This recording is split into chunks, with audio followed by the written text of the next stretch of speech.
The following is intended only for mature audiences.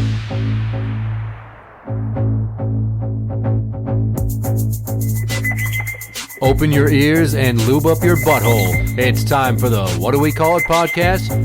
Now, here's your host. It's Jmann.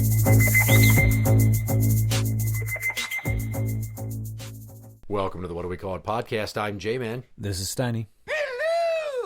Imane Khelif, the Algerian boxer chick from the Olympics. Yep. That caused all the fucking hullabaloo over, is it a she? Is it a he? We're going to delve into that right now and alienate some people that know me. Did she cause it? Did she cause the whole thing? Yeah. Well, here's the short and skinny of it. She had her first fight. I believe it was against an Italian woman.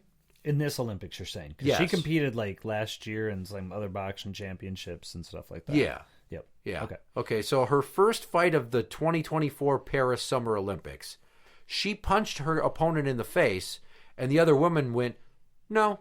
She started crying and walked out of the ring and said, I've never been hit that hard before. She fucking quit after one punch. Oh! And then people are like, what the fuck is this? Because this is a woman. I'm throwing up the air quotes here. Because, Sure. you know, that's where the controversy comes into play. But looks kind of manly.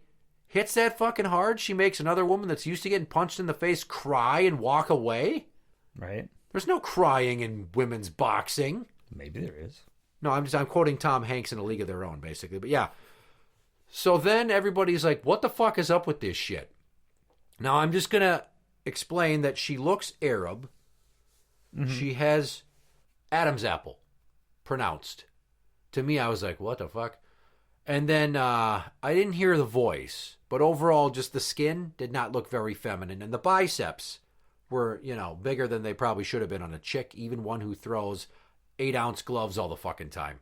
Well, yeah, maybe she worked out a bunch and that's why she hit so hard.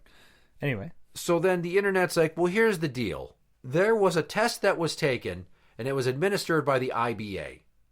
So it's one of the main boxing federations that's recognized and has champions and shit that oversees boxing in different weight classes and genders. So there was a test, and Imane failed a test. In air quotes, a test. They don't say what the test is. Right. But the test itself showed that Imane had XY chromosomes, which is typically male, because women are XX. Everybody went batshit crazy with anger over a dude pretending to be a woman competing against natural-born women and beating the shit out of them, much the same way that everybody lost their mind when whatever Leah Thomas's dead name was decided that I'm sick of being a shitty male swimmer and went from being so poorly ranked it's laughable to the number one female swimmer in the collegiate spectrum in America and won the national championship over a gorgeous blonde girl that had a vagina since birth and worked very, very hard to get there. The argument being, you're erasing women in women's sports by letting transgender women compete against them, especially if they've gone through male puberty and then dumped a bunch of hormones into their body, and they've had that musculature development and that upper body strength increase. Well, and the bone development too. I mean, there's a lot that goes with it, yeah. So the argument is that if you're going to compete in a women's division as a trans woman, you have to have a testosterone level below a certain threshold. Mm-hmm. And one argument going into this Olympics is that I believe it was Olympic swimming said, no, if you've gone through male puberty, you can't compete as a woman. If you took hormones before you went through puberty, you didn't have that type of development, sure, and you can compete. Which does seem fair to me if I'm going to compromise. Sure. But I'd like to point out that if you're a woman and you fought like hell to get to the top of your field in anything, and it involves like physicality, being the best at running, swimming, jumping, basketball, all this shit, and then a dude just decides, I'm a lady now, and then jumps into the ring with you, or fucking jumps into the pool and just fucking kicks your ass. Mm-hmm. It's not just you that they're flipping the bird to. I get that it's now their dream. But every coach you had, every teammate you had, every family member that sacrificed and supported you now is getting a big middle finger from somebody that decided, I can't compete against the men worth of shit, so I'm a lady now, and I'm going to beat all your asses. It seems unfair. Oh, I don't disagree with the fairness of it, but I wonder about the reasons behind it. I'm not saying that somebody's out there thinking they're going to get an advantage by doing this, or they can't compete in men's sports, so I'm going to switch and become a woman, and now I'm going to compete. But then again, I don't know what drives people. You know, I don't know what everybody's motivation is. It's just, I agree there has to be a standard, right? In fairness to everybody, you know, you have to have a cutoff, right? Like you're saying, the fact that there would be possible limitations, because at what point is it no longer men's or was it no longer women's? If you want to have a universal category to compete in where it doesn't matter your sex, okay, we can talk about a separate division, but then I know that gets a lot of people upset, but I'm trying to think of a solution, not to be offensive, just trying to be inclusive, even though it's a separate group, right? You know, a lot of people have proposed having an open category. Yes. And then a lot of people that are assholes that are in lockstep with the trans agenda, like, you can't do that. It's unfair. Bullshit. It's fair for everybody. How would that not be the epitome of fairness, right? If you truly want on a level, you know, what was the tennis match back 30, 40 years ago where it was man versus woman? You know what I mean? Do those types of things if you really want to level it all off. But this is an Olympic level competition. There's a lot of fucking skin in the game for these people. True. They've made it their life to get here. Well, and think about the country. You know, a lot of these countries don't have much, so they're really looking to hang their hat on this type of stuff, to have an Olympic champion, to have Olympic gold. You know, I don't know what is the case with this woman. I know the whole time, the other Olympic committees, the other boxing, one of the other boxing federations, everybody confirmed she was born a woman. You know, I go back to the days of remembering the mid-'80s, right? When you would look at the East Germans competing in the Olympics, and you're like, oh, there is no way those women are not taking some type of male hormones. And they were taking testosterone and steroids and shit. They were dudes. They had no breasts and they had shoulders broader than, you know, their male counterparts. One recent person that I could point to that is the exact same thing is there's a professional wrestler named Jordan Grace. Okay. Born a female, still a female, not trans. Right. Wanted to enter a bodybuilding competition. She's short in stature. Sure. She's like 5'1", I think. Okay. She's strong. She ripped. power lifts, but she's always been a little doughy.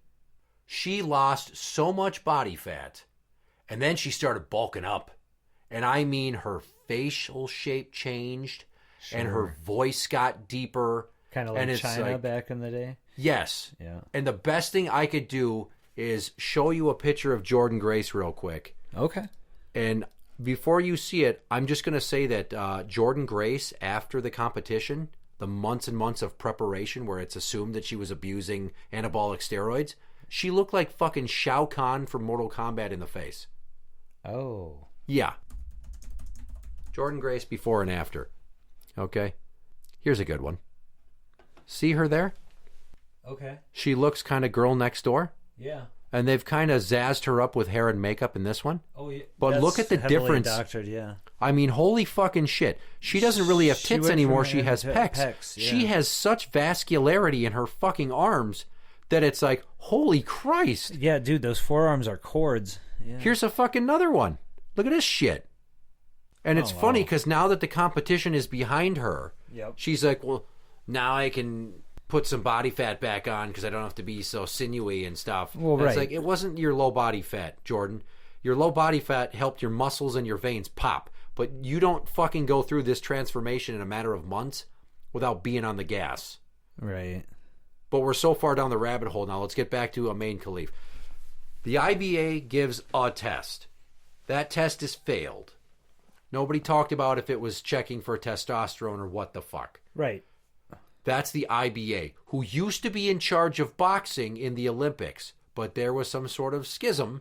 Right. And now the IOC is like, fuck you, bye-bye.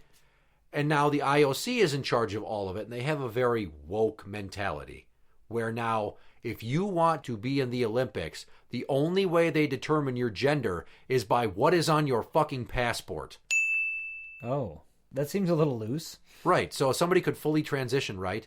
And then they could go and get their birth certificate switched, go through the process of altering their identity with the government and the nation that they live so that their passport reflects their new gender identity. Sure. I'm sure there's a bunch of hoops to jump through, but it can be done. But the point being is that as this goes on, there's this black cloud hanging over Imane Khelif, who eventually won the gold medal. Yeah, she did. And I'm not going to lie to you. I looked at her and went, that's a fucking dude. I want to hear a voice. Can I hear a voice? It's like Brittany Griner, the WNBA chick that got fucking arrested for having hashish oil or something in a vape over in Russia, and they stuck her in a women's prison. Now, Brittany Griner's tall as fuck, completely flat. I mean flat. Bird chest flat. Have you heard her talk?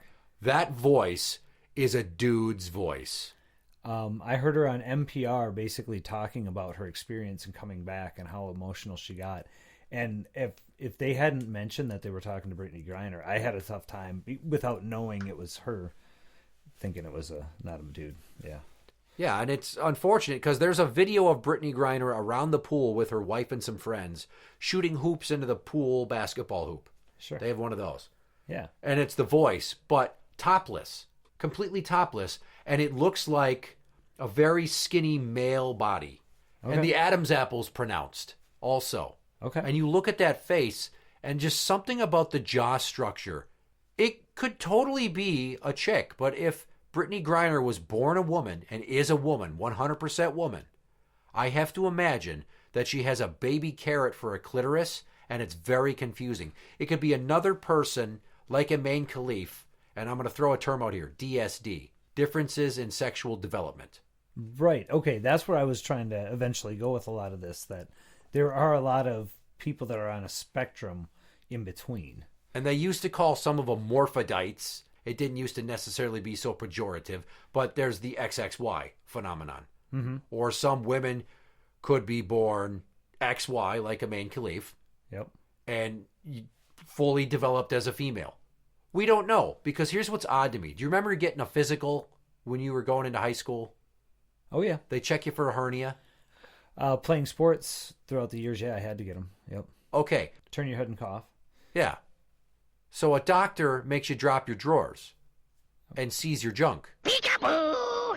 I'm just saying, why, if a doctor can do that for a child going into high school sports, why is that okay? But the International Olympic Committee can't say, you need to have a physical, your genitals will be presented, you will be checked for a hernia, it's standard procedure, but that is how we determine what gender you are. And somebody could have one of those fucking doctor-grafted Franken vaginas and say, I guess it's a chick. I don't know. So here's the deal, though. People are going to have their own doctors, right? They're going to have their own qualified people that should be able to check that, and then they present the paperwork to the IOC or whatever governing body there is, and they have to take it at face value. I mean, there is a certain level of trust, but you're right. There could be doctors that are bought and paid for. You know what I mean? All this stuff could be fudged, and that's probably the system that we're at right now. I don't know if you're going to get a lot of people that are going to sign up for voluntary vagina and genital checks. If that's you what want it that takes gold to medal, keep things fair, you have to set a standard of fairness. And people would say that's rude and intrusive. And right. Well, then how come I had to get my fucking nuts felt before I played freshman football? Isn't that rude and intrusive? Well, no, because they were checking to make sure I didn't have a problem. Because a part of this is not show us your crotch and we determine your gender. It's you're checking them for inguinal hernias.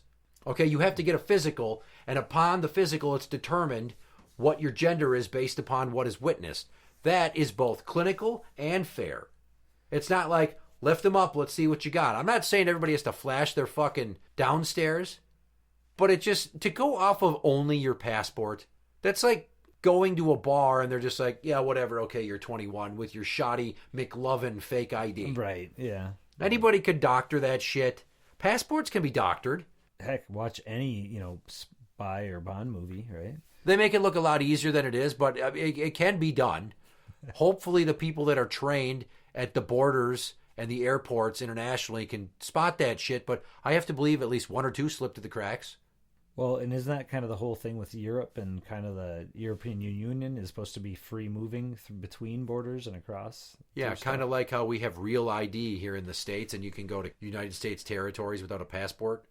Can you with that? I still have a passport. I haven't got Real ID, but I know by like sometime in 2025 I have to get it. So yeah.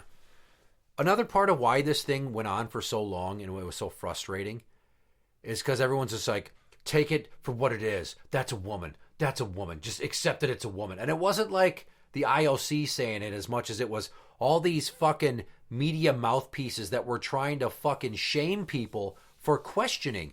And curiosity is a natural human phenomenon. We all look at stuff that doesn't make sense and go, why, what, when, how, make it make sense. Right. Ricky Gervais is famous for saying that. He, says, why would you ever stifle a kid questioning why? Or wanting to find out. It's an opportunity to learn and get more information. Yeah, so Imane herself was only focused on competition. I get that, but maybe you could have been like, I was born with a pussy. Ask around. Does she date dudes? Does she have a husband? Is there a guy that can be like, oh no, that's a real vagina that's been there forever, and I stick my dick in there. It's fucking awesome. Right. It's one of the best. I mean, she can bench press me, but goddamn, those Kegel muscles almost snap my cock off. It feels so fucking awesome when I come. I don't know. Right. And then, the gold medal thing happens, and then they put out some fucking pictures of her after having a post-competitive makeover that you may have seen, where her hair's kind of teased up and there's makeup. It just looks like a dude in drag. And I'm sorry if it's insensitive to say that she's not the most feminine-looking woman. I'm not calling her ugly. But still, you're not the most feminine-looking, and that is where the question came from. And if it was just some fucking lady walking down the street in a sundress who's 6'3" and has a deep voice, it's none of my fucking business. But if you're competing on the world stage and other people are also representing their countries and all these stakes and all this time and effort, and you can't even just be like, hey, here's the deal. Shut the fuck up. But here's part of it. If you actually take away what a lot of women do to their faces, to their features, right? And if they would really let things go kind of natural, and if guys, if you took away the facial hair, like these things that make them obviously male and female, right? I know it's hard to do, but if you're looking at precisely bone structure, if you're looking at facial features, if you removed a lot of the other things that we do, a lot of that stuff, you sometimes can't tell the difference between male and female, right? Yeah, there's a small bit of ambiguity in some people because of just like women that have strong jawlines or men that have no fucking chin. Exactly. They have more delicate features. There's some women that have a strong brow line or something like that. You know what I mean? So there are all these features that can be kind of exaggerated, but then there's other features that kind of make up for it. So it's not as noticeable, or it kind of offsets it, or they... Like I said, they use makeup, or men would have a beard to hide a small chin or weak jawline or no chin at all, right? Type of thing. Yeah. Double chins.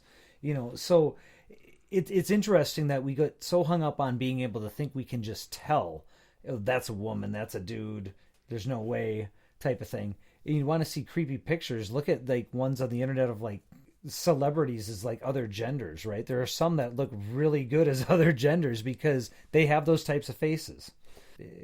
To me, I agree I agree with your point on a competition level. I don't necessarily agree that I can say for certain by just looking at her that she's definitely a dude. I think you're right. I think she definitely has some, maybe a little bit more masculine traits to her, right? Maybe that allows her to develop more muscle when she trains, right? And therefore hit harder. Maybe all of this is connected and she's done nothing wrong except just exist. Look at that fucking photo right there. That's the main photo that comes up in Google when you run Imane Khelif through. Right. But have you also... Look at that fucking jawline. And is it any wonder that with that nose and that jawline and the Adam's apple like it is in those fucking arms, that people were like, with those cornrows, she looks like a he. Right. But you've seen some other... have you seen some of the UFC fighters that are women and stuff like that? Oh, yeah, they look fucking butch. But they're on stuff, too. They're on supplements and such. Who's to say, I have no idea what her training regimen was, what they're giving her. I'm sure, I hate to say it, You know, they might have been giving her something that they might have definitely been giving her something during her training that contributed to that. Like we were talking about, the testosterone, PEDs, and all kinds of shit to get a competitive advantage. Weight gainer, and all of a sudden she's heavier in the face. That makes her look more manly. Yeah, it's just really unfair to some of those other women that took just immense beatings from her. And I get it, it's a sport, so it's going to happen, but still. Yeah, you step in the ring. I think back to that first chick who just stops and cries and walks out and says no more, and that's the hardest I've ever been hit. That's a holy fucking shit moment. And the end of this is me saying that now that the Olympics are over, Imane Khelif is now suing for defamation and cyberbullying people like J.K. Rowling, who said some things on Twitter and has now deleted those things and gone silent for 2 weeks. And Elon Musk, who made statements and tweets, and Fox News, who covered it with a certain slant. And it's just very interesting to see her turn this on its head and then say, fuck you for asking, I'm going to sue you. I don't think she's going to win. It's interesting. She's internationally trying to sue companies in the U.S. or entities in the U.S. It just is like, how the fuck do you even do this? But more importantly, I get the precedent you're trying to set, but maybe instead of trying to do it litigiously, like we do so often in this country, you just flip people the bird, and then you just fucking like pull up your skirt and go, look at that pussy. And then problem solved. Interact with the show on Twitter at What Do We Call It? That is at What Do We Call It? You can find us on Facebook at facebook.com/group/What Do We Call It podcast show. For the What Do We Call It podcast, I'm Jmann. This is Tiny. And that's the end. Yeah!